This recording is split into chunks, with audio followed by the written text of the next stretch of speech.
I'm Bryant, along with Stephanie. We're the Wandering Buckeyes. In this episode, we're going to explore Naval Air Station Pensacola, the museum, and an adjoining lighthouse. NAS Pensacola is a United States Navy base best known for initial primary training for all U.S. Navy, Marine Corps, and Coast Guard officers who are pursuing designations as naval aviators. It is also the home base of the Navy Blue Angels, a precision flying team who also practice in El Centro, California during the winter months. So let's get to it. The beginnings of this area of Pensacola, Florida, as we know it, go back to the first European settlement in 1559, led by Spanish explorer Don Tristan de Luna, and later was taken by General Andrew Jackson during the War of 1812 between Great Britain and the United States. Many changes later, then in 1913, Secretary of the Navy appointed a board to establish an aviation training station in Pensacola. Later still, an aviator cadet program was established, allowing applicants into the program after at least 2 years of sea duty, where the majority were Annapolis graduates. From that, NAS Pensacola became known as Annapolis of the Air. As of this release, the DoD and Navy require visitors 18 or older to possess a real ID from their state or a valid U.S. port for entry. Entry onto the base for visitors is currently through the West Gate only. See the NAS Pensacola website for more information concerning non-citizen entry, prohibited items, and other information to know before you go. I'll put a link in the comments. Let's head over now to the museum for a look into the past of naval aviation. The National Naval Aviation Museum was established in 1962. It boasts over 4,000 artifacts and over 150 restored aircraft across the Navy, Marine Corps, and Coast Guard. Upon arriving to the museum, we see the anchor from aircraft carrier USS Antietam. Commissioned in 1945, this anchor weighing in over 30,000 pounds at a height of 15 feet.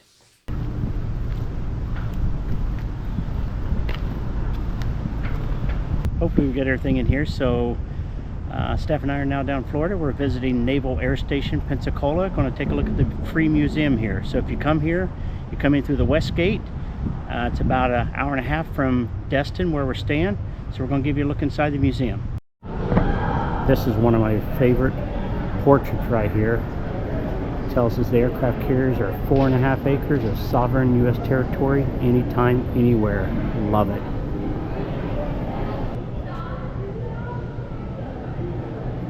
After clearing security, we head first to the model area to get a closer view of older and newer aircraft carriers. The museum has an extensive collection of high-detail scale craft and ship models. This Hornet, right here, CV-8. Here we see the newest carrier of the USS Navy, the Gerald R. Ford, commissioned in 2017. It uses the most advanced launch system. Instead of the steam catapults, it uses the electromagnetic system. It's called EMALS. These models. If you're a model builder, these roll ones look pretty neat. The detail that they have on them. This is really neat.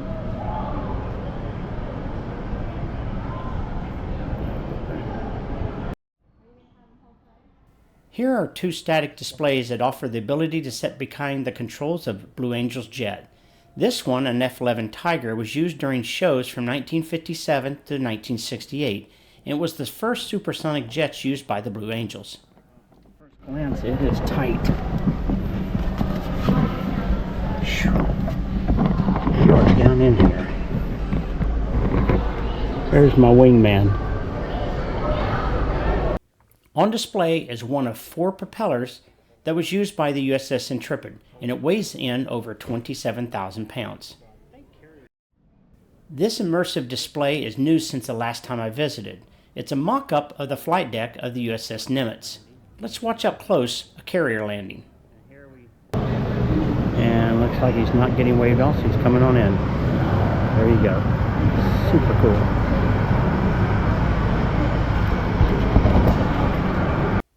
And then, as we walk across the deck to the opposite side, we can watch a carrier launch from the steam catapult system. On this vessel, the jet goes from 0 to nearly 200 miles per hour in 2 seconds across a few hundred feet, generating 4 Gs of force as they are literally thrown off the flight deck.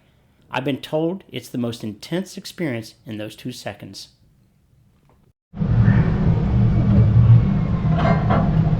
This says Curtis on it, so if you ever heard of the Curtis Flyer, the aircraft for Curtis. He used to do the movie.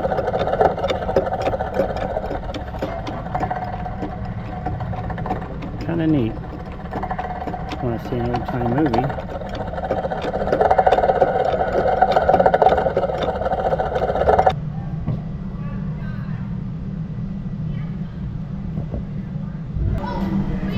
Here's the carrier pigeons. Right here. And they used to use those to send messages. Look at them. Isn't that interesting? Here we see Cuby Point Cafe that serves great food and is a detailed, authentic replica of the Officers Club at NAS Cuby Point, Philippines. On display in the restaurant features original furniture and over 1,000 plaques from squadrons that were stationed there before it closed in 1992. We always went on the Western Pacific. It was 85, so I was already home by then. 86, 87, 84.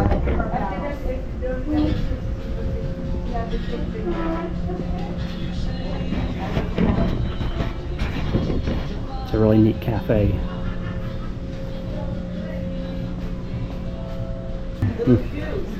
No, you're fine. All right, which one? I'm with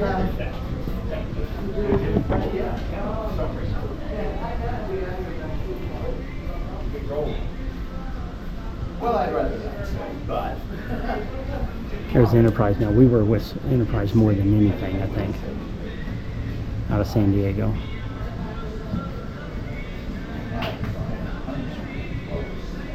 Wow.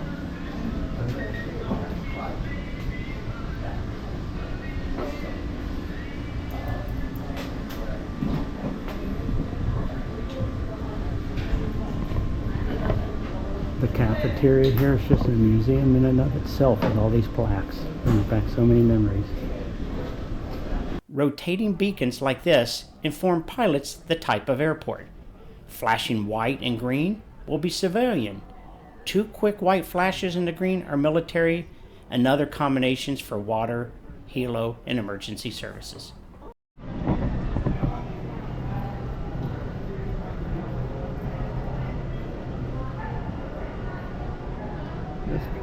The Douglas A4s we see here have served the Blue Angels team between 1974 and 1986 before they transitioned to the FA-18s.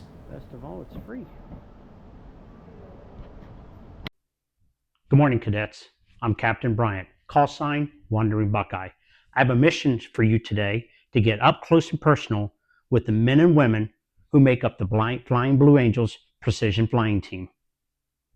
During the months between April and November, they'll practice here at NAS Pensacola.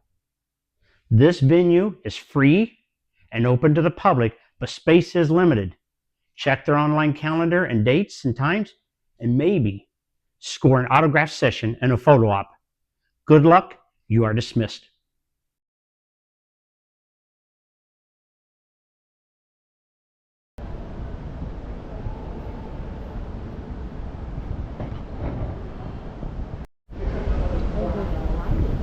Yeah, there's a Navy glider. It just says it's gliding. Wow, for training. So many aircraft in here.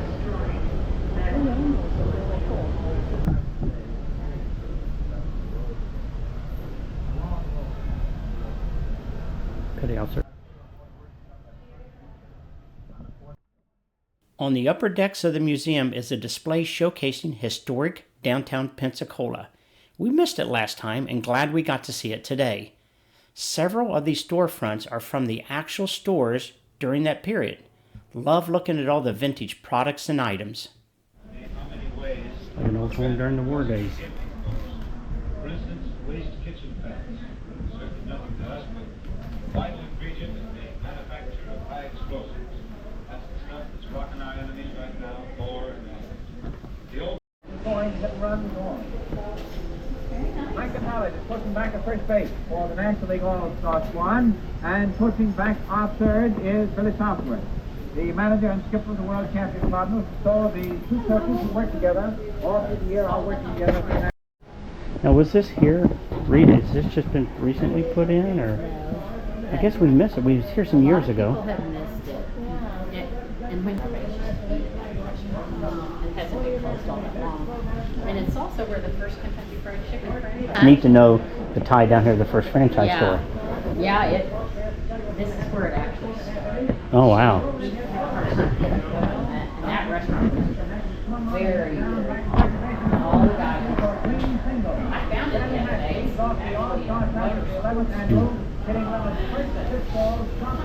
When they closed on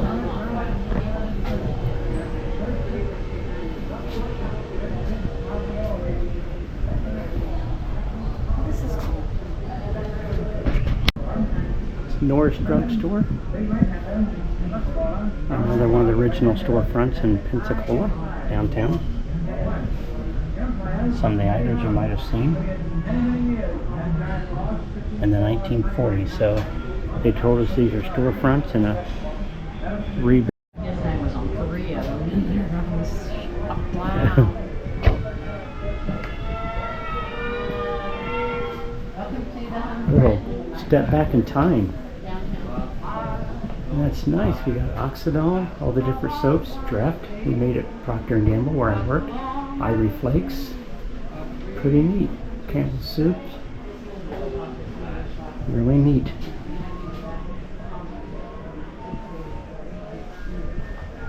We used to get milk like that when we were kids. They would come by our house. Here's the post office. Get your mail. The telephone has a magneto in here. We called it a growler on the Navy ships. You'd crank that and make a noise at the other end to ring the operator. So lots of different products.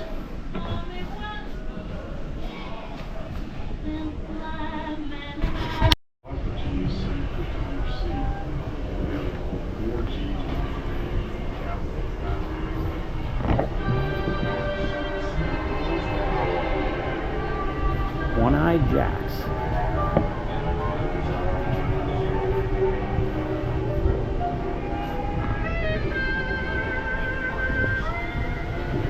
We're headed now over to Hangar Bay 1, a large expansion behind the Navy Museum. You will go through the same security checks, including strict clear bag policy, and of course, entry is free. It's designed to look like a vintage hangar, and within it are post-World War II aircraft, including Apollo, Vietnam, Top Gun, and even a MiG-21. Let's take a look inside. First up is Marine One, and President Nixon still on board.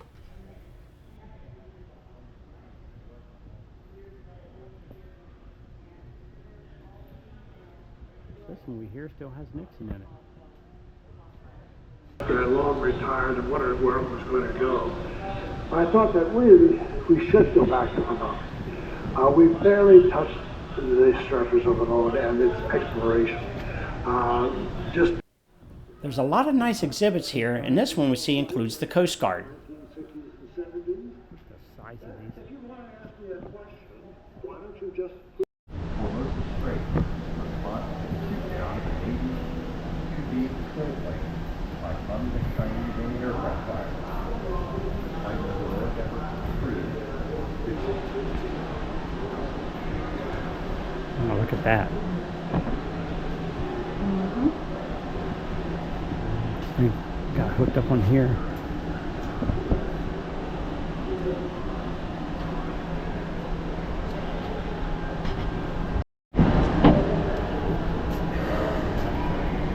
This is kind of neat because this hill up here is the one that when I got out of the Navy, I was in the Indian Ocean, and so they came to our ship, picked me up from there, picked us up into there along with our sea bag, and dropped us off over into the country of Oman, where I stayed for a couple of days went to Diego Garcia, flew back out through the Philippines, yada yada. Next thing you know, I'm back home in California. Here is the Marine's deadly Super Cobra on display. This platform, originally an Army single helo, the Marines version opted for a twin engine. On this version, we also see here that I understand includes an experimental composite 4-blade motor rotor system for reduced noise, lighter, and improved battle tolerance.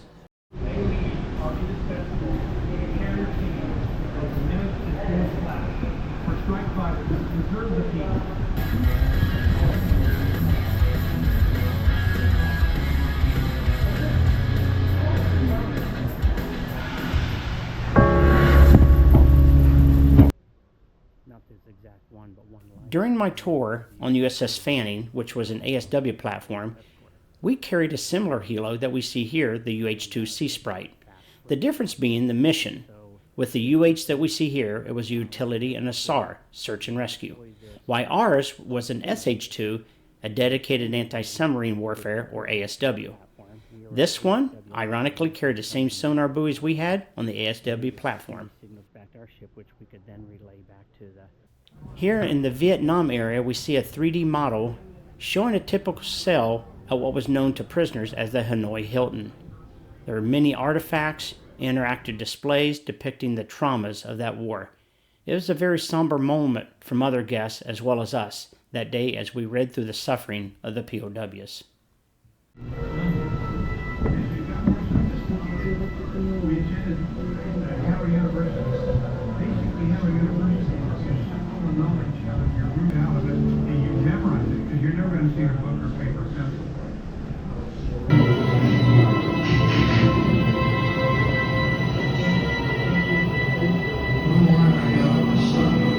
Groups of 5. Leave out the letter K and tap once for the first group and then tap the letter. I became a communicator thanks to Smitty Harrison and the others who developed the communication system. You got that code to a new guy, regardless of what it took. If you got caught doing it, that was part of the chancy thing. But everybody got that tap code one way or another.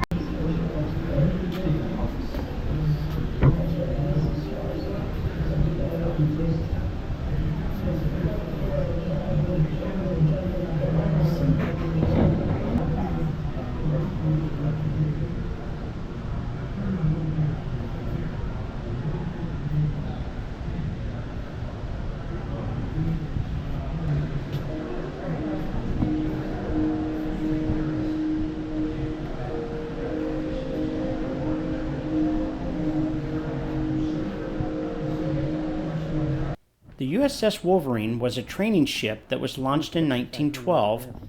Then in 1942, it was converted to a freshwater aircraft carrier for advanced carrier takeoff and landing training. As expected, some of the aircraft aboard were lost during the training on the Great Lakes. Several of them, however, have been recovered and are on display here.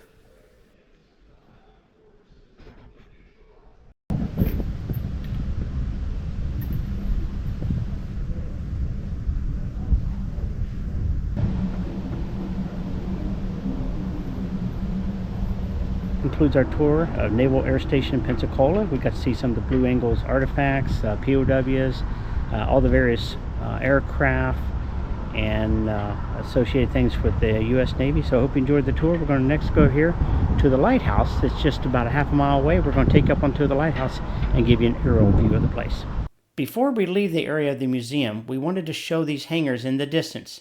This is where the guests can watch the Blue Angels practice, and a reminder to all of our aviation enthusiasts that from April through November, you can come here to watch them practice for free.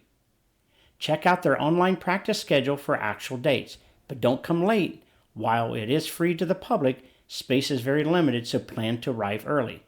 And if you're the lucky one, you can spend time with the pilots afterwards and maybe get an autographed photo. Now on to the lighthouse.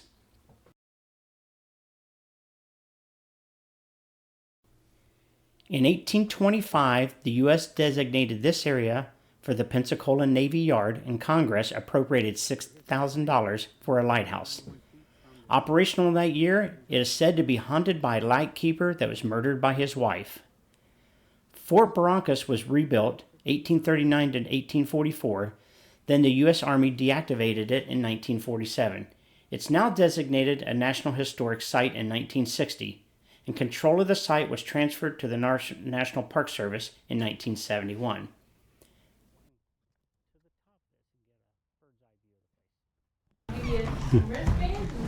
Entry and exit to the lighthouse and living quarters is through the gift shop. Left of the path, that'll be the entrance to the lighthouse. We do have a volunteer there to give you safety, and you'll come back through here on the way back. All right, so we just came through the gift shop. It's $10 for admission to go climb the lighthouse, to see the museum and all. And good thing is, if you're military, then you get a discount, so there'll be $7 for military. The well was made in, they think, in 1856. So there's a look at the well from 1856, water for the lighthouse here. Amazing. Things like that's lasted so long. So here's two different ways we go. So we're going to go do the lighthouse first. Sounds like some people are practicing nearby. Walk around through here. Going to find our way to the entrance, and this ought to be fun.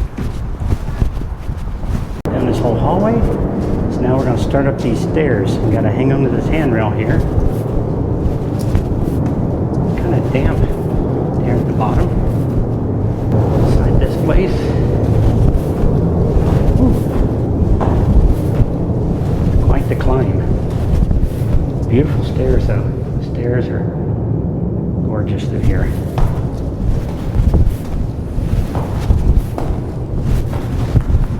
Little viewpoint here.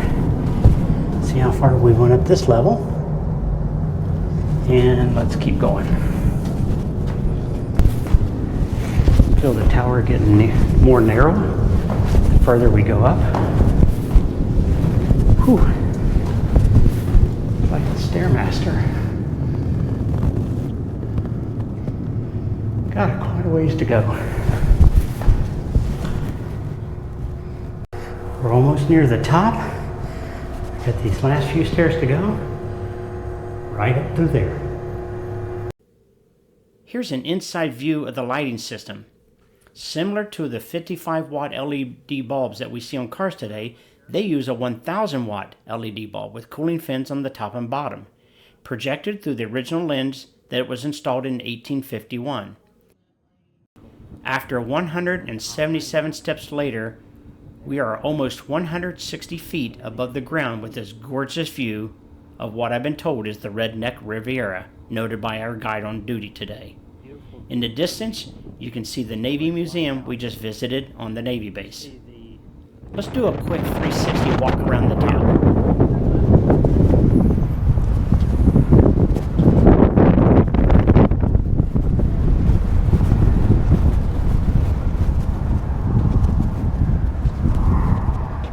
And back around to the museum.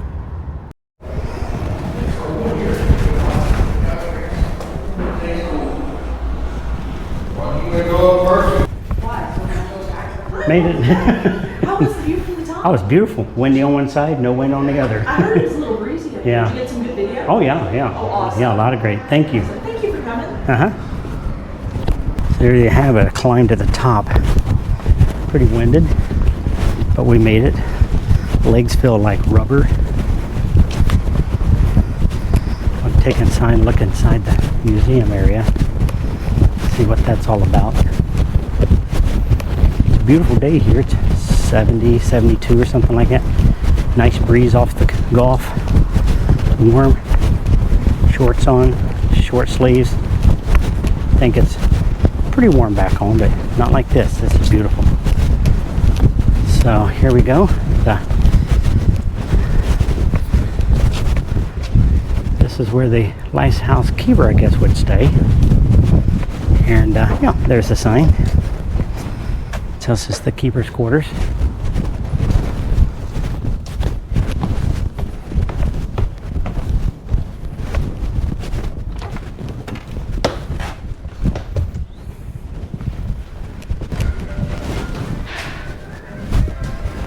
Would have in their living quarters here. Dining area.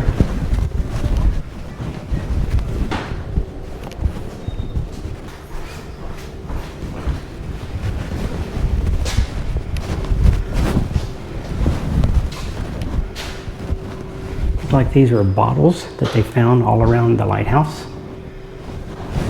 They did some digging around the area, so pretty neat to see some of these old bottles here. Shows you how the illumination works in history.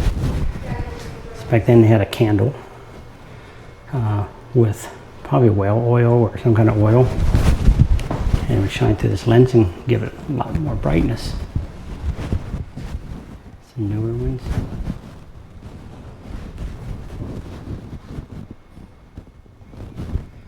Kind of neat. Collection of all the lighthouses. Down through here. So turn this on, you can see how the light goes out, bends, keeps it pointing straight. So if you can see that, no matter where we point the light, all the light coming out all goes straight. So for example, goes down, out. That's pretty wild. From the U.S. Constitution. Commissioned in 1797. That is amazing to have that here. So the knee, as you can see, then that part of the ship's up there. Here's all the lighthouses. U.S. Coast Guard takes care of 4 on the west coast, 1 here down near the Panhandle, near the Panhandle, not in the Panhandle. Of course, down here in Key West, a lot of them obviously up in New England and at the Great Lakes.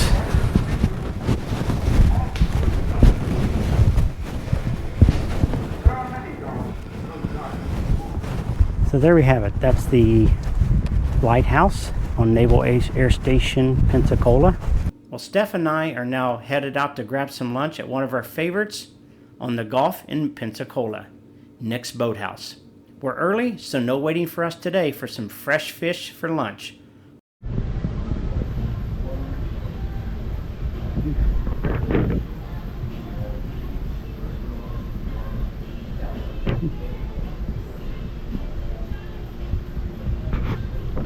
There we are, we got the fish and stuff is delicious looking. Stuff looks great here at Nick's Boathouse. We're going to dive right in. After lunch, we do a drive-by of the home stadium of the Pensacola Blue Wahoos, a Double-A team of the Miami Marlins.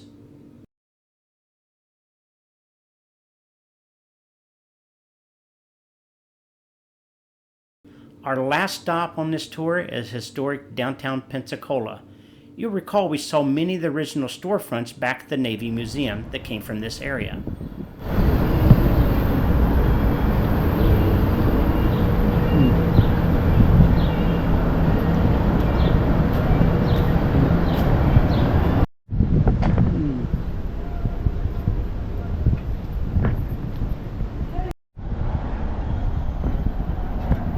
This has to be the largest olive bar I've ever seen and very reasonably priced. Steph loves this store. Most of the others in the area are closed with the construction and improvements that are in progress we see outside. Yeah, this is the place we were before, right? Yeah, I remember this. I couldn't remember what you were talking about before.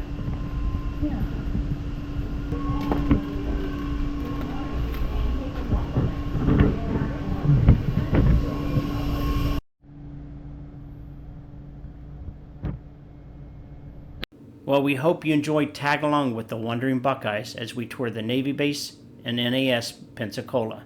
See us in upcoming episodes where we visit nearby Gulf Island National Seashore.